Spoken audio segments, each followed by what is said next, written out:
walang nosebleed, kundi duguan na itong si Tolitz sa umatik ng Senate debate sa Ingles. He wanted change. Pinoy naman, please. Anong problema natin? Siyempre, hindi sanay yung dila ako sa ganon. Alam mo yung si Senator Lapid na yan, mahal na mahal ko yan dahil he's very, very humble. Payag din ang Malacanang, Tagalogin ng debate. Bakit hindi? Oh, pwede naman eh. Ano masasabi mo, Tolitz?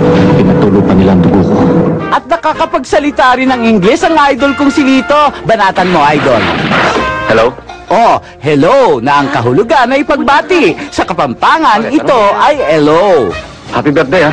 Happy birthday na ang ibig sabihin ay yun nga, birthday. Galing na pala. At marami pa siyang one-liners. Ikaw in charge sa patrol ngayon, eh. Kagabi, ni-spray ang bahay ko. E di madi-displace na naman kami, sir. Huwag niyo sabihin under control ng Samar. At may linya rin namang medyo mahaba pero kinakaya ha, tulad nito. You're under arrest. At sa Senado, kapag may debate na, English din ang binibitiwan niya. Excuse me. Naniniwala kasi si Lito na less talk, less mistake. Masabit pa ako dyan. Eh bakit nga ba siya nagre-request ng Tagalog na debate? Ang hangad ko lang ay magkaroon ng due process of law para mapakinggan ang aking panit. Kung si Erap na sumikat dahil sa baluktot na Ingles ang tatanungin, ano ang masasabi niya sa panukala ni Lito? You know what? The feeling is mutual. Nasanay din kasi tayo na minsan may Ingles na dispalinghado. Na dito sa ating bansa, ay may tinatawag na secret toast. Ano ba yun? Secret cows? Baka sacred cows. Kung magaling sa Pilipino si Lito Lapid, mas malalim dumayalog ang anak nitong si Mark Lapid nang gagaling sa puso. Maghanap ka ng puno sa buong Pilipinas. Saging lang ang may puso.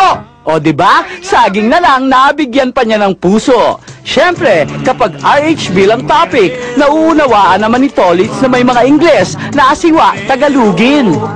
Pero may paraan si Lito dyan sa mga salitang maseselan. Pasok, direct. Baka pagdating natin sa Bicol, pubuntisin mo na naman ako. Eh di huwag ka muna mga anak. Pa-withdraw muna tayo. Hindi naman po ako abnormal. Talagang hindi. Dikit sa masa ang pagiging mapagkumbaba. Hindi ako tinanggap ko talagang ganito. Anak lang ako ng labandera. True, siya pa nga ang tagabili ng sabon ni nanay eh. Kaya di madaling malusaw. Isang sabunan lang, bidang-bidang kalinisan. At kung sa Senado, lumisan na si Lito, pwede siya sa Defense Department. Kasi matipid, isang bala hinahati pa niya. Ang lupet! Walang kamatayan eh. Mark Logan, pakitagalog na lang ang tanong, please.